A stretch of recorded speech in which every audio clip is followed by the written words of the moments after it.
was a sad day for me. It was a sad evening for me. It was later in the evening, actually, that I heard on the news that Lee Iacocca had passed away. And oh my gosh, he was 94. He was living in Bel Air, Southern California, Los Angeles area. And wow, it brought back so many memories of working with him and working in a company that he led. I didn't work with him a lot, but there were some special projects that I had to report to him on, which were absolutely amazing. One of the things that was so great about, if you're going to have a meeting with me and you want some decision made, I expect a white paper. And the concept of that really, that he spoke to was, if you can't put it in writing, then I can't trust your brain.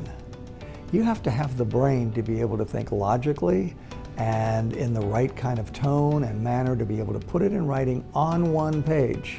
Again, I don't care how many backup documents or notebooks you have, I want it crystallized and capsulized on one page, one document. That comes to me before the meeting. I'm able to read it before the meeting and then read it with you. And that way I can make an intelligent decision. If you didn't have that document, what would you do? Just come talk about something for a little while?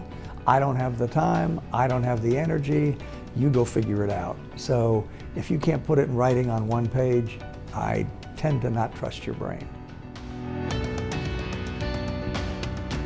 One of his favorite phrases, if he was with a group of executives and somebody was bragging a little bit too much, it would be, hey, stay stupid.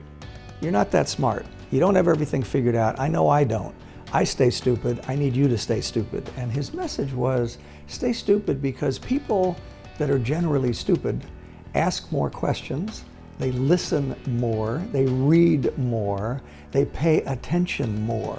That's what stupid people do. Smart people, all they do is talk and brag about how good they are, how cool they are. And I have used that phrase countless times in talking with my executives, not to tell them to be stupid, but tell your people that as well, stay stupid. That was the message that he gave out a lot, was hey, stay stupid, don't get so smart. Another one was, that was very important as he would talk to us confidentially, the executives or field people, is, hey, look, we need the most out of you, and you either need to lead, you need to follow, or you need to get out of the way. And that was one of his key phrases. If you can lead, then lead. That's what you're in the position for. You're in a leadership position. You're not in a management position. Managers manage resources or something like that. Leaders lead people. They take them to a place that they can't get to on their own. That was his message. And so therefore, you need to lead. And there are other times in a corporation or in a company, you need to follow. And only if you've gone through the ranks where you have followed properly and you've listened a lot to the boss or to others above you or peers or even your subordinates as well, you're following. And that's important. And if you can't lead or follow, get out of the way. And there are times in a career, there's times in a meeting, there's times in a situation where I'm not the leader of this situation. I'm not a follower either. I'm not expected to follow in this position. So if I can't lead and I can't follow, move out, move away, step aside, get out of the way. So lead, follow, or get out of the way was just a really strong lesson for me that had a lot of strength that I followed throughout my career. Whatever level of executive he was talking with, whether it was a lower level executive or a higher level executive, it was typically somebody, it wasn't necessarily an individual contributor. It might have been a manager of a department or a manager of a division or a leader of some sort.